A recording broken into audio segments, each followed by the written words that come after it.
Foodies, yang namanya makanan langka pastinya nggak semudah itu ya buat dicari.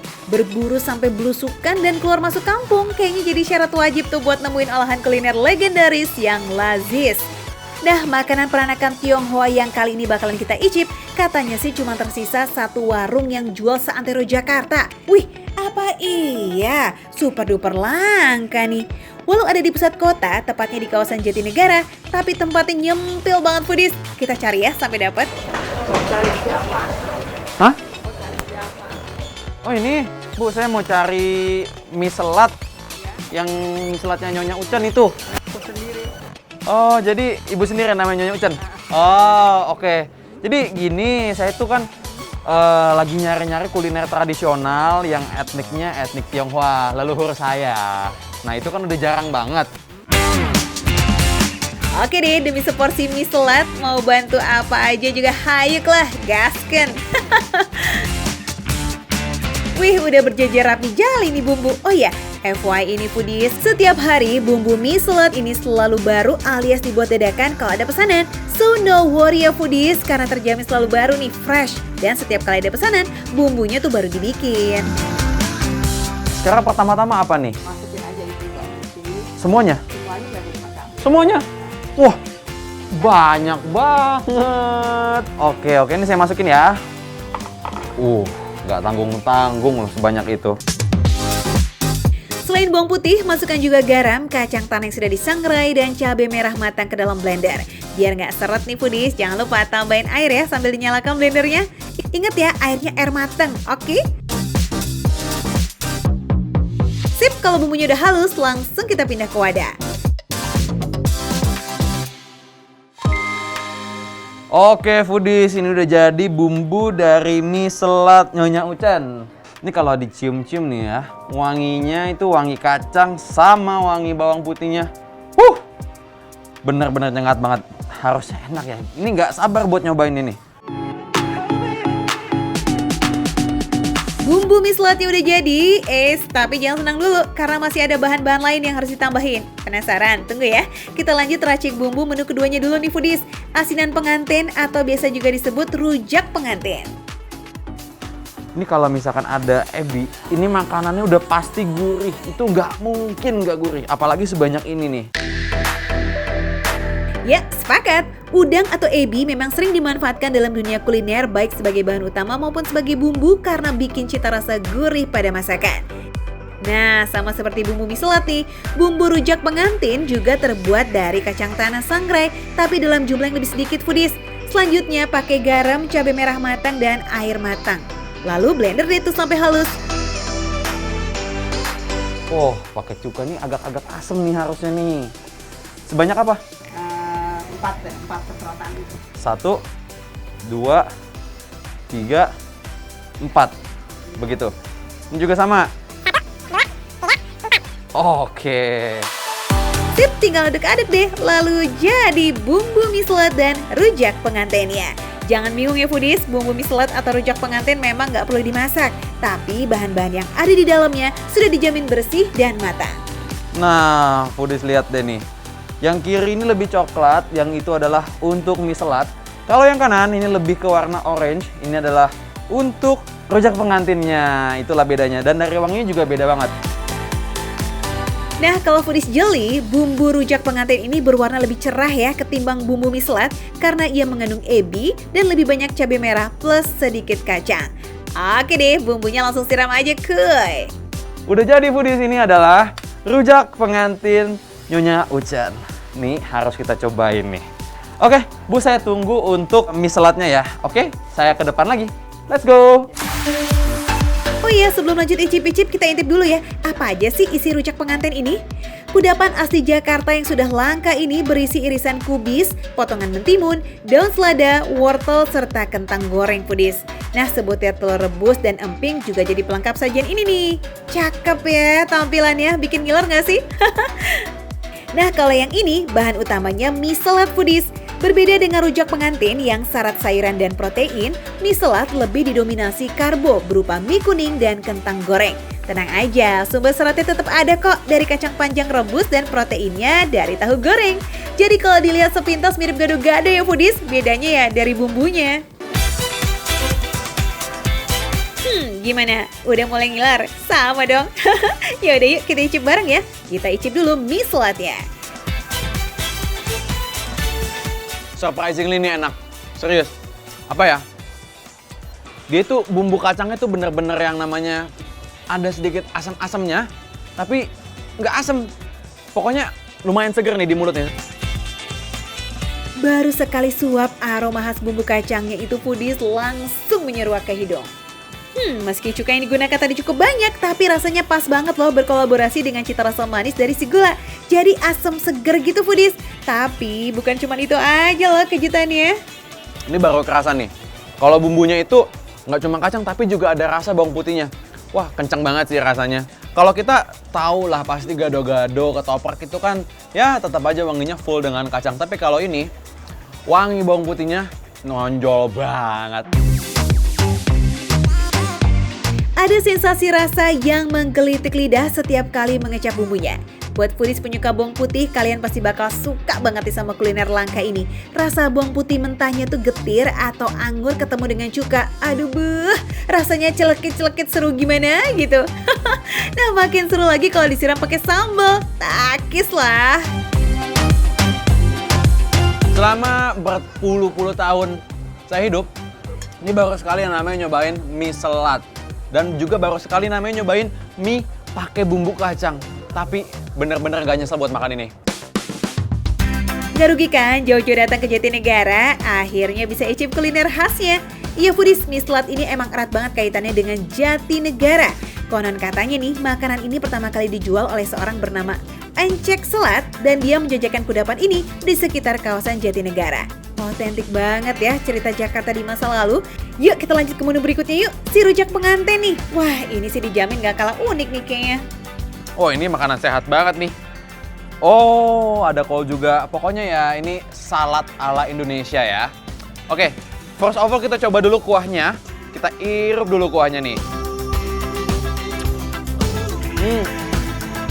Gurih-gurihnya bikin seger banget gitu foodies. Berbeda dengan mie selat yang kental dengan aroma kacang dan rasa bawang putihnya, nah kalau rujak pengantin lebih cenderung dengan rasa asam yang lebih kuat karena tidak banyak mengandung kacang. Rasa manisnya hanya didapat dari gulanya tok foodies. Ini kan namanya rujak pengantin ya? Kalau misalkan saya makan ini, apa bisa? Pengantin saya bakal cepet nih datangnya. Aduh, kalau buat kalian yang mau menjodohkan diri, tolong ya, ketik Rex pasti jodoh kirim ke saya.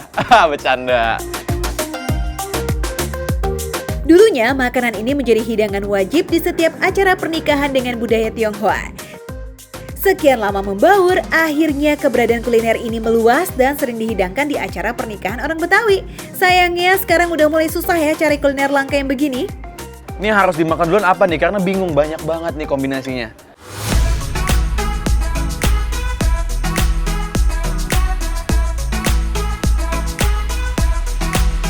Kalau kita gabungin jadi satu, rasa dari rujak pengantin ini tuh bener-bener yang namanya mix banget. Gurihnya itu dapat banget dari kuahnya. Udah gitu juga fresh dari sayur-sayuran itu mantap banget. Udah gitu rasa telurnya juga jadinya nge-mix balance banget. Wah, ngeliatin dia makan kayaknya seru juga ya foodies. Tapi masa iya sih cuman ngeliatin aja? Yakin gak kepengen? Kuilah main-main di Jalan Raya Jatinegara Barat Gang Banten 9 nomor 8 Bali Master Jatinegara Jakarta Timur foodies. Di sini kalian bisa pesan 1 atau 2 menunya sekaligus. Berjualan setiap hari dari jam 6 pagi. Tapi ingat, hari Senin libur ya. Oh iya, hampir aja lupa. Harga kudapan langka ini masih tergolong receh loh foodies, cuma 25.000 aja per porsinya. Tunggu apa lagi? Selamat mencoba. Wah, total banget rasanya. Makan receh, menu receh, harga receh, tapi rasanya nggak receh. Kita sikat lagi.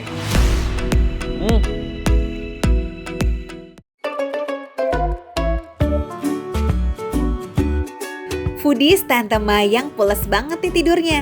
Lagi mimpi apa ya? Jangan-jangan lagi mimpi menikmati jajanan receh di kota hujan Bogor nih. Mbak, bangun. Lontongnya mau dipakai ini. Lontongnya mau dipakai. Ah, lontong. Loh, masa sih ini lontong? Bukannya bantal? Gede. Ya ampun, aduh, maaf ya Mas. Saya pikir tadi bantal. Kecapean nih habis syuting. Aduh, maaf ya. Oh, ini lontong gede banget kayak bantal gini. Waduh, ini apa sih sebenarnya? Bukannya bahan ya? Ini apa? Daun apa? Daun patat namanya. Oh ya ampun, daun toh.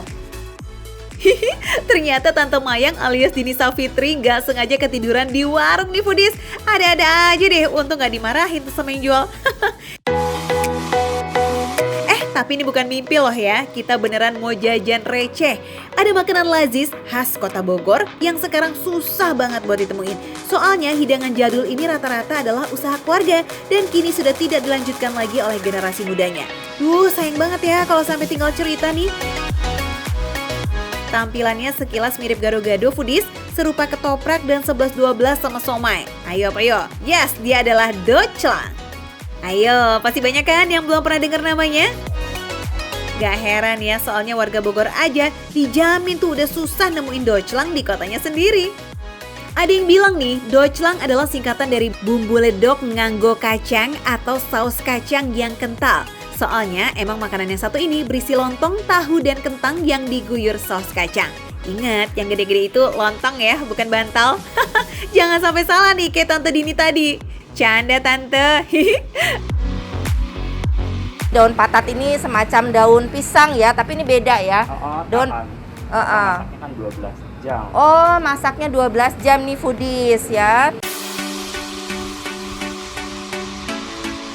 Patat atau daun dari tanaman bernama garut itu emang jamak dipakai dalam sajian kuliner di Bogor. Daun ini kuat, nggak mudah sobek, dan mengeluarkan aroma wangi. Makanya cocok jadi pembungkus makanan.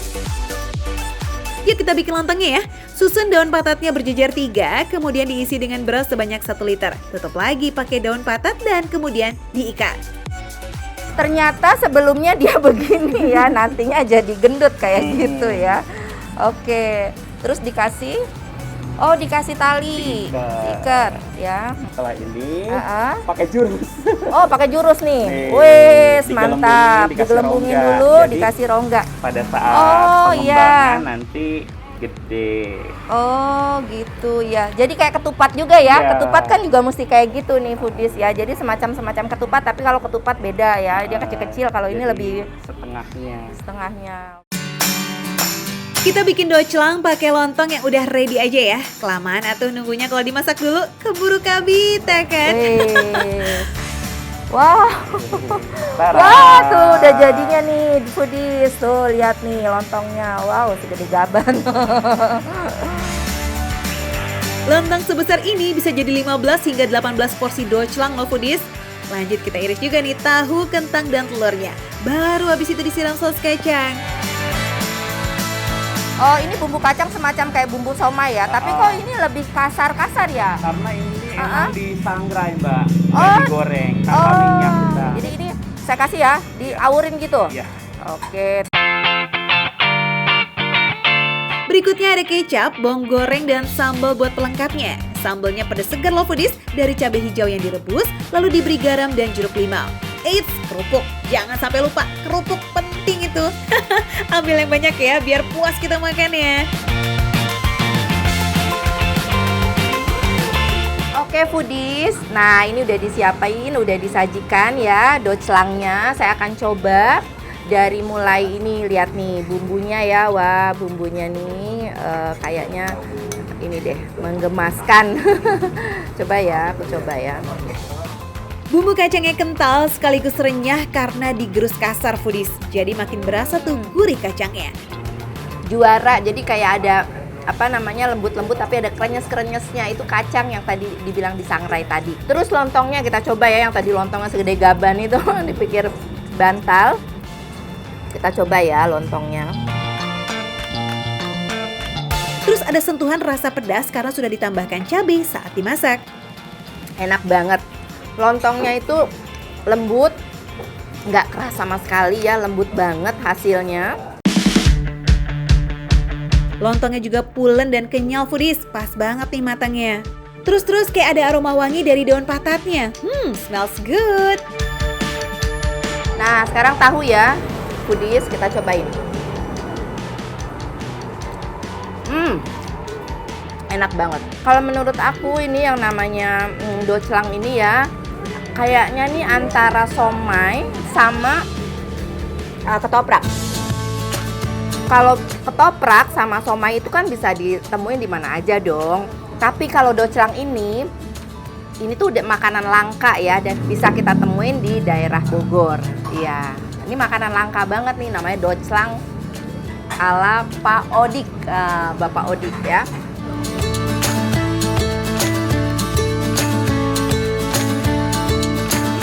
Doclang Pak Odik ini udah eksis sejak tahun 85. Dulu Pak Odik menjajakan keliling dengan pikulan foodies. Kini usaha ini diteruskan sama anaknya dengan membuka warung. Nah, kalau sekarang udah sulit banget tuh menemukan pedagang doclang keliling. Penjual yang ngetem dengan gerobaknya juga udah mulai tersingkir sih dengan jajanan modern. So, tinggal segelintir aja penjual doclang di Bogor. Pantes lah ya kalau kita sebut doclang sebagai jajanan langka. Bahkan nih bisa dibilang kita nggak bisa menemukan kuliner ini di kota selain Bogor loh. Nah, foodies, kalau ke Bogor jangan sampai nggak cobain ini ya. Soalnya kan kalau di sini udah biasa orang beli soto mie atau soto kuning ya. Nah, kalau doclang ini makanan khas yang patut juga harus dicoba karena ini makanan langka tapi endul.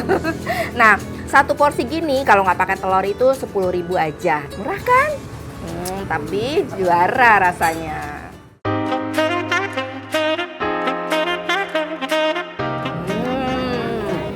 Nah, foodies, ini namanya makan receh, menu receh tapi rasanya enggak recehan. Wah, enak banget nih.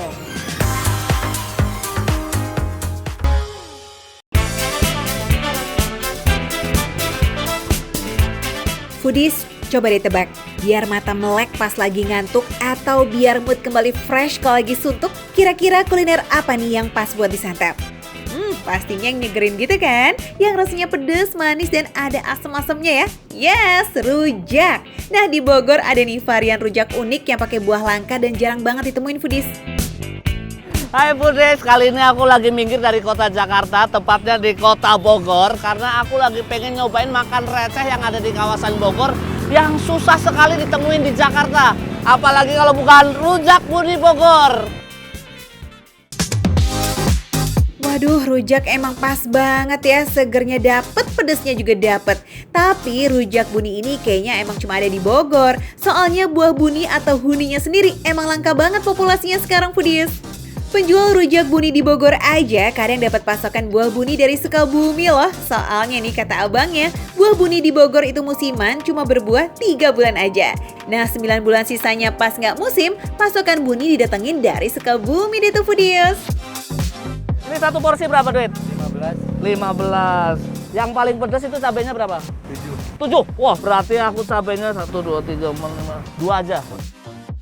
Nah, yang bikin beda dari rujak yang lain katanya ada buah buni. Seperti apa sih buah buni itu? Oh, ini. Ini boleh dimakan langsung? Boleh, nggak apa-apa.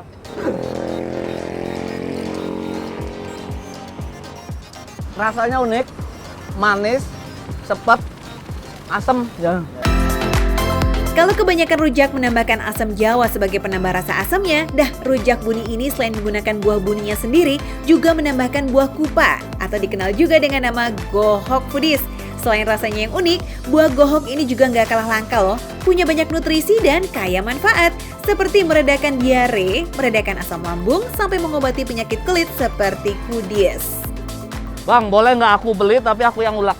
Boleh. Sekarang yang pertama yang mau diambil apa? Garam. Nah, foodies yang unik dari rujak buni selain ada buah buninya yaitu ada sentong yang unik nih. Ini sentong tua karena udah ompong. Nih, ulekannya pakai ulekan raksasa.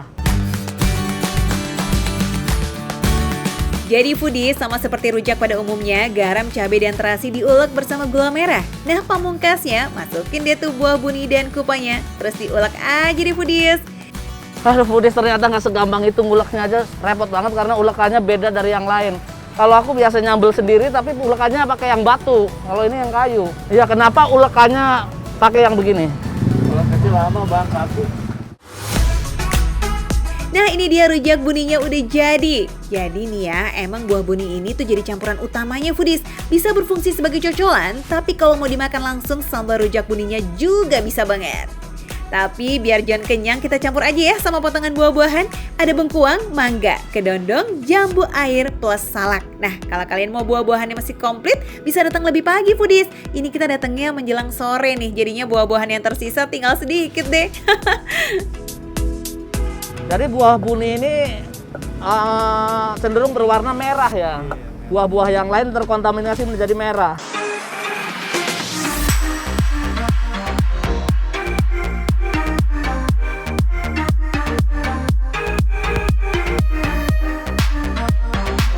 Kalau biasanya abang ini bikinin buat orang tapi nggak pernah nyicipin. Kali ini aku bikin, dia harus nyicipin duluan. Suapan pertama buat abangnya.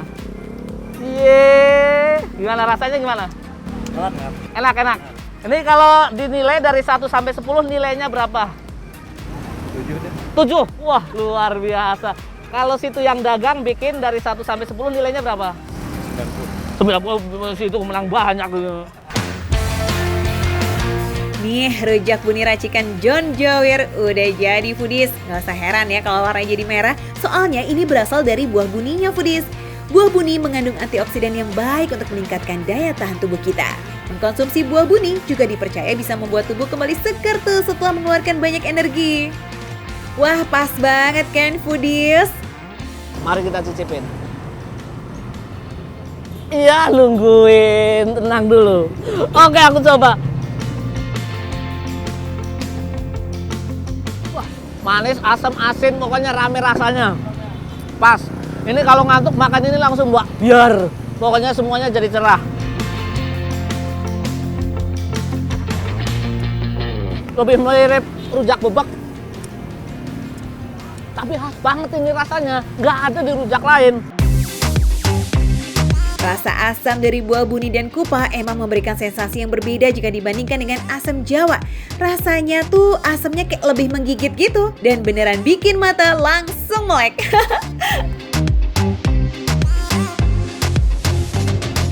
Nah, makanya foodies aku rekomendasiin buat teman-teman semua yang pengen yang seger-seger, rujak yang nggak biasa, langsung saja datang ke Jalan Pandu, Kota Bogor. Di sini ada rujak buni khas Kota Bogor. Pokoknya makan receh, menu receh, rasanya nggak recehan. Makan lagi.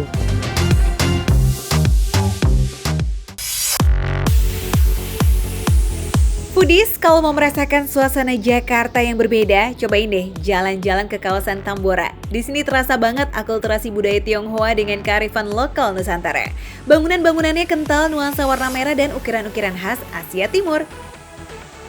Ada foodies. Ini aku lagi di vihara yang legendaris di daerah Pecinaan. Di sini juga ada makanan yang gak kalah legendaris. Penasaran kan makanannya apa? Ikutin dia terus ya. Yuk! Beneran foodies, gak cuma arsitekturnya aja yang unik. Tambora juga punya kuliner langka yang katanya sih cuma satu-satunya di dunia. Wih, apa iya? Dahsyat juga nih. Nah, buat nemuin kuliner langka ini, foodies masih harus berjuang karena tempat yang ngumpet kudu masuk-masuk di gang sempit. Hati-hati, jangan kebablasan. Soalnya warung ini nggak punya pelang nama loh. Wow, misterius ya. Bapak! Nah, aku sekarang udah sampai di tempat makan mie berebet. Emang kalau dicari pelangnya nggak bakalan ada. Tapi kalau di sini tanya mie berebet di mana, semua orang udah pada tahu. Penampakannya sih kayak warung biasa. Ini nggak bakal nyangka kan kalau di sini ada hidangan istimewa yang namanya mie brebet. Hah? Mie brebet? Kayak gimana tuh penampakannya? Kenapa sih Pak namanya mie berebet? Karena mie-nya pada nempel jadi kayak ropet-ropet gitu. Oh gitu. Terus ini tuh Oke. dari tahun kapan Mbak? Kakek saya tahun 52. Nah, Kalau saya nerusin tahun 73. Oh, jadi ternyata dinamakan mie brebet karena meracik mie-nya di brebet-brebet alias ditarik-tarik gitu foodies. Wih, kreatif banget ya. ini tuh ya kalau menurut aku ini tuh mirip kayak soto mie Bogor nggak sih? Sedikit-sedikit mirip ya. Mirip tapi nggak sama. Mie brebet ini mengkombinasikan soto mie Bogor dan mie kocok Bandung. Soalnya cara masaknya juga dikocok foodies. Dengan campuran togenya juga, kocok terus deh tuh sampai matang. Mie ini nggak dihidangkan sendirian foodies. Kalau soto mie ditemenin risol, nah mie brebet ini justru menggunakan perkedel. Selain perkedel, ada juga pakai telur. Jadi ini tuh mie brebet ini mirip-mirip kayak soto mie dan juga mie apa ya? Mie kocok Bandung, bener. Cuma bedanya kalau mie kocok Bandung tuh kan ada daging-dagingannya ya, tetelannya gitu. Berada dekat dengan wihara yang mayoritas pendukungnya beragama Buddha dan vegetarian, bikin mie brebet ini jadi pilihan tepat buat mengganjal perut tanpa ada unsur hewani. Tinggal pesan aja deh tuh tanpa telur ya. Ya rasanya juga mirip-mirip sama mie kocok, cuma bedanya nggak pakai daging aja. Gak memakai kaldu daging, tapi nikmatnya nggak boleh diremehin foodies. Rempah-rempah Nusantara yang digunakan asli ini nggak nanggung. Mulai dari bawang merah, bawang putih, lengkuas, jahe, kayu manis, ketumbar, daun jeruk, sereh, sampai perasan jeruk limau ada di dalam semangkok mie brebet. Meski kuahnya cenderung bening, tapi rasa rempahnya nampol banget foodies tanpa bikin rasanya jadi terlalu enak. Rasanya nggak terlalu kenyal, aku suka. Kalau soto mie kan dia pakai bihun gitu ya. Nah kalau ini nggak pakai bihun dan kayaknya udah cukup kok. Cocok banget buat makan siang atau buat ngemil. Tekstur kenyal mie kuningnya langsung meluncur tuh ke tenggorokan begitu diseruput. Buat yang nggak kepengen makan berat atau nasi bisa banget nih nyobain mie brebet yang satu ini. Kalau kamu ngerasa kurang perkedelnya atau kurang telurnya, ini bisa banget ditambah. Tuh udah disediain. Perkedelnya juga nggak kaleng-kaleng loh foodies, tebal dan lebar. Meski tampak ciri khas garing dari adonan telurnya, perkedel ini nggak kalah endes loh. Tekstur lembut dari kentang dan juga rasa gurihnya mendominasi. Pokoknya Andelita. Nah, buat nyobain kuliner langka yang satu ini, nggak perlu takut kantong kering. Dengan harga 15.000 aja foodies sampai 20.000, foodies sudah bisa menikmati segernya mie brebet. Jadi kalau aku lagi pengen banget makan mie brebet, aku pasti langsung datang ke sini. Karena aku nggak nemuin lagi di mana makan mie brebet selain di sini. Jadi langsung aja ke sini dan menurut aku ini worth it banget ke sini. Ini dia nih, makan receh, menu receh tapi rasa nggak receh.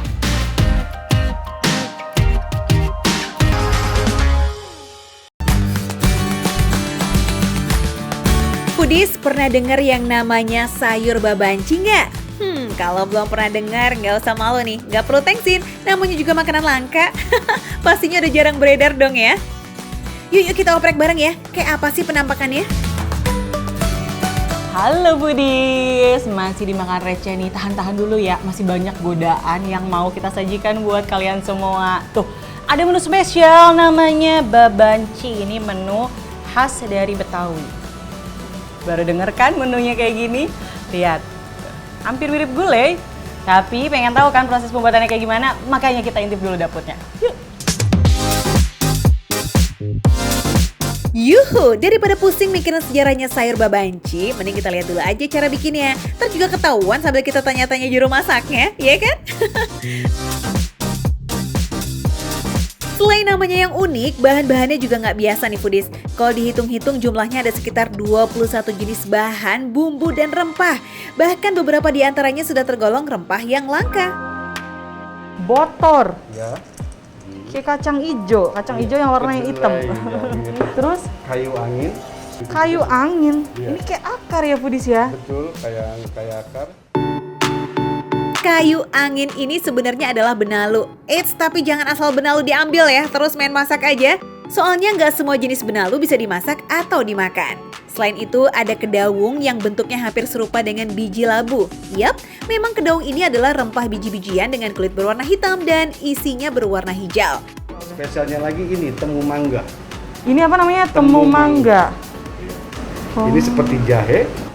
Dari bentuknya mirip jahe, mirip lengkuas, Betul. kunyit. Iya. Kenapa disebut temu mangga? Nah, mungkin karena rasanya seperti mangga muda. Seperti mangga. Sebenarnya temu mangga ini juga kerap disebut kunyit putih atau temu bayangan. Tapi dari aromanya mangga banget. Ya nggak heran sih disebut temu mangga.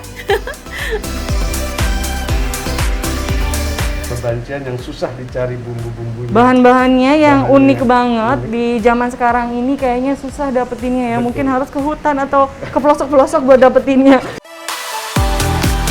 Lanjut, kita masukkan bumbu yang sudah dihaluskan, terus daging yang sudah direbus. Lanjut kita tambahkan juga air kelapa. Unik kan foodies, jarang-jarang masakan pakai air kelapa. Biasanya kan air putih ya. Lanjut kita masukkan santan, salam, daun jeruk, kapulaga, serai, dan kayu manis. Terakhir, masukin juga sangrai kelapa.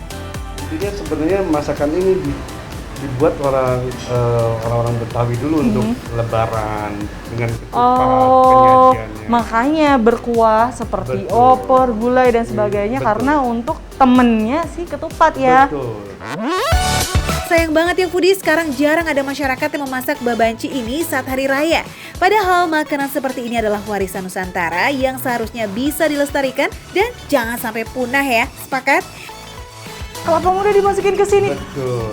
Foodies biasanya kita nemu kelapa muda ini barengan sama es jeruk gitu ya. Iya. Disantap bareng, ini dimakan. Dimasukkan juga kelapa muda. Ini dimasak ya, masukkan semuanya. Masukkan aja semua. Aduh.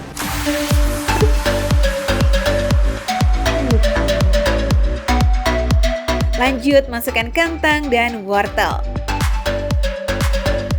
Oke, sayur babancinya udah matang. Siapa yang udah gak sabar pengen tahu rasanya? Sama foodies. Put langsung ya dimakan Put, oke? Tuh foodies di rumah juga udah pada nungguin. Pengen tahu rasanya babanci itu bahannya beragam kayak apa sih? Mumpung masih anget, kita coba dulu. Tuh, lihat kelapanya banyak banget. Terus dagingnya juga ada nih foodies. Terus nih kayak serat-serat. Ini kelapanya tadi yang disangrai. Wortelnya ada, kentangnya ada, udah lengkap semua. Kita cobain ya, bismillahirrahmanirrahim. Oh iya, udah pada tahu belum kenapa disebut sayur babanci? Nah, soalnya nih tanpa identitas dan gak jelas jenisnya gitu foodies. Jadi disebut gulai? Bukan. Kari juga bukan. Sop apalagi udah jelas bukan ya foodies. Padahal bahan-bahan yang digunakan banyak banget. Ada yang hampir menyerupai sop tapi kuah seperti gulai. Tapi kok dikasih kelapa muda juga dan kuah kelapa. Ayo, bingung kan? Gak cuma foodies nih yang bingung. Tuh, yang makan juga ikutan bingung. Jadi bingung foodies. Bener, ini tuh sayur apa sih sebenarnya gitu ya. Karena pas dicobain, emang rasanya itu hampir mirip kayak gulai. Tapi ada aftertaste-nya gitu, kayak ada rasa sedikit-sedikit aroma yang beda. Kayaknya ini dari kuah kelapanya tadi karena nggak pakai air putih kan, pakainya air kelapa. Pas diseruput kuahnya gitu, ada kayak kelapa serundengnya tadi itu langsung masuk di mulut. Terus berasa banget serundengnya, aromanya tuh kenceng banget. Secara keseluruhan sih rasanya mantep banget. Bener dah nyak babe encing, kagak tipu-tipu dah ini enaknya kagak pakai bohong. Jujur, aku baru pertama kali nyobain kelapa muda ada di sayuran. Kelapa muda dimakan buat jadi temennya nasi. Dan ternyata cocok juga foodies. Dia kayak jatuhnya bukan kelapa muda yang ada di sirup-sirup biasanya ya. Nggak sepekat kalau ada di sirup-sirup ya. Ini sih namanya benar-benar merasakan sensasi makan sayur yang beda banget foodies. Gimana enggak? Disebut sayur tapi nggak ada sayurannya. Justru rasanya kaya banget karena isian yang beragam dan campuran bahan kuahnya juga nggak kalah beragam. Ini udah dicampur sama kuahnya, udah ada rempah-rempahnya, jadi rasa kelapanya itu lebih ngeblend ke sayurannya ini foodies. Tapi bener deh, ternyata si sangrainya ini jadi kunci utamanya. Jadi tiap kita ngambil 1 sendok itu ada sensasi si kelapa-kelapa sangrainya itu yang bikin lebih menarik lagi, lebih lazis lagi foodies. Jadi simpelnya kuahnya tuh sangat mendekati dengan rasa kuah gulai tapi dengan tambahan aroma dan cita rasa kelapa di dalamnya. Siapa sangka ya, kuah gulai sama kelapa serundeng dan kelapa muda ternyata cocok juga rasanya di lidah foodies. Jadi kuahnya ini gurih seger, tapi segernya itu bukan kayak kalau ditambah jeruk nipis dan sebagainya ya. Ini benar-benar seger bawaan dan ketika dicampur sama nasi itu jadi ngeblend banget, enak banget, gurihnya jadi pas banget. Rempah-rempah kuah yang langka tadi itu ternyata berkontribusi besar terhadap rasanya. Begitu dicampur dengan nasi, rasa kuahnya tetap dominan. Berasa banget gurihnya dan kaya akan rempah. Kita coba sama lauk yang lain ya. Next, jambal kecombrang. Dari penampilannya kayaknya pedes banget ya. Merahnya itu loh membara banget foodies. Jambalnya enak banget. Aroma kecombrangnya juga pas, nggak terlalu menusuk banget, tapi nggak terlalu kurang juga. Terus ternyata lumayan pedas, tapi masih masuk. Jadi cocok-cocok aja nih buat kalian yang tingkat kepedasannya masih di level-level di bawah gitu, di level 1 doang. Eits, tapi buat yang suka pedas dan ngerasa masih kurang pedas, tenang, ada sambal tambahannya juga kok. Minum dulu foodies, karena ini bukan sembarang minuman, namanya Cascara Lemon. Ini dari kulit kopi yang diolah, jadi minuman foodies.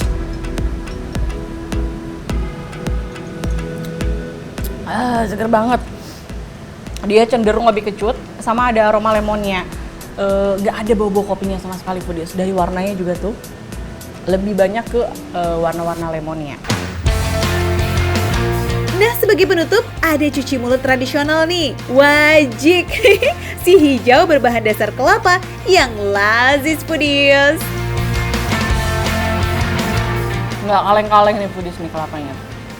Berasa banget begitu masuk ke mulut, tapi nggak ada aroma kelapanya, dia cuma sensasi rasanya aja dan manis banget sih, kayak saya. Habis ini dulu ya. Makan receh, menu receh tapi rasanya nggak recehan.